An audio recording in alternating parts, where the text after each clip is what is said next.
এই মুহূর্তে আমার থেকে খুশি মানুষ আর কেউ নাই এই দুনিয়াতে। কারণ কি বলেন, মাছ কিনতে যাব, মানুষ এখন বলবে পাগল না কি, মাছ কিনতে গেলে কেউ এত খুশি থাকে?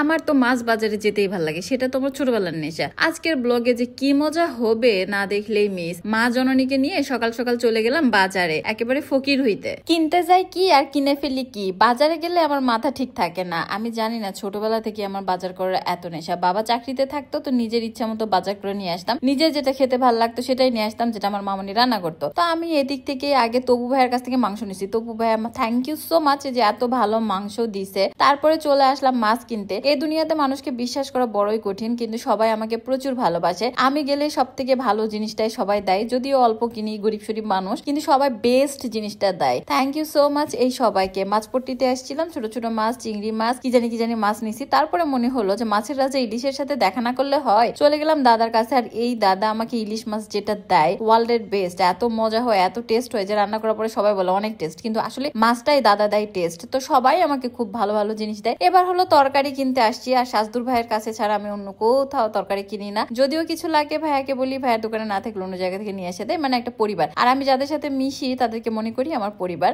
দেন মাছ মাংস সব কেনার পরে, সবজি কেনার পরে এবারে যেতে হবে আমার বাসায়, মানে আমার মামুনি বাসায়। মামুনি বাসায় আসলে আমার খুবই একা লাগে। ভরপুর একটা বাড়ি, পুরোই ফাঁকা। এত বড় একটা বাড়িতে শুধু আমার মা আর বাবা থাকে। রুমের মধ্যে দেখি একটা দোয়েল পাখি আটকা পড়েছে। মানে আমাদের বাসায় এত নিশ্চুপ যে পাখির বসবাস হয়ে গেছে। এরপরে রায়ান বাবু চলে আসলো। রায়ান বাবুকে আমি অনেকক্ষণ আদর টাদর করলাম। ওর মা একটু আমাদেরকে কাটাকুটিতে হেল্প করলো। আমার মামুনি মাছ টাছ কেটে নিল। এর মধ্যে আমার নাস্তা চলে আসলো। এর মাঝে মামুনির মনে হলো যে ভাত মাখা আমার খুবই ফেভারিট, একটু ভাত মাখা করে দিলে আমি হয়তো শান্তি করে খেতে পারবো। তাই সকাল সকাল আমাকে এত মজাদার, যদিও সকাল না, তখন 12টা বেজে গেছে, মজাদার ভাত মাখা দিল, সাথে মাংস, সাথে চচ্চড়ি। আমি আর হুরের বিড়ালগুলো মিলে খাইলাম। হুরের তো অনেক বিড়াল ছিল, যাওয়ার পরে এখন তো শুধু একটা আছে। ওখান থেকে সরাসরি চলে আসলাম আমার বাসায়। আমার বাসায় আসার পরে কিছু জিনিস এখানে রাখলাম, আর বাকি সব মামুনিকে দিয়ে আসছিলাম। এরপরে আমার মনে হলো আমার শোরুমে যাওয়া উচিত। দেন আমি চলে আসলাম আমার শোরুমে। আর এবারে শীতের কিন্তু এই কম্বো গুলো চলে আসছে। টুপি উইথ ব্যাগ, চাইলে একটাও নিতে পারেন, চাইলে দুইটাও নিতে পারেন। এত সুন্দর সুন্দর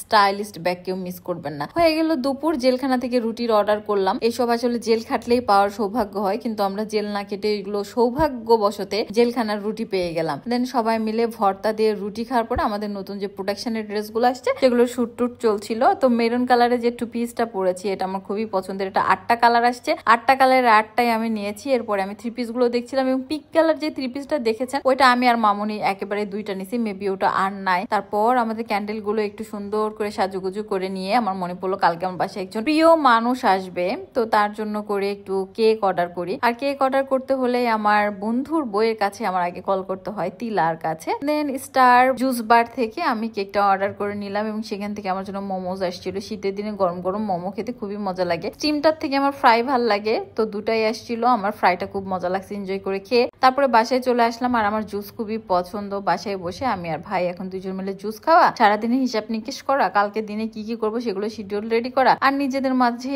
অনেক কথাই হোক না কেন সে সবকিছু বলা। চিন্তা করি যে আমার ভাই ওয়ার্ল্ডের বেস্ট ভাই, আল্লাহ যেন কারণ নজর না লাগায় আমাদেরকে, এই সম্পর্কটা যেন সারা জীবন এইভাবেই থাকে। আজকে কিন্তু এত পর্যন্তই। হ্যাঁ, আল্লাহ হাফেজ।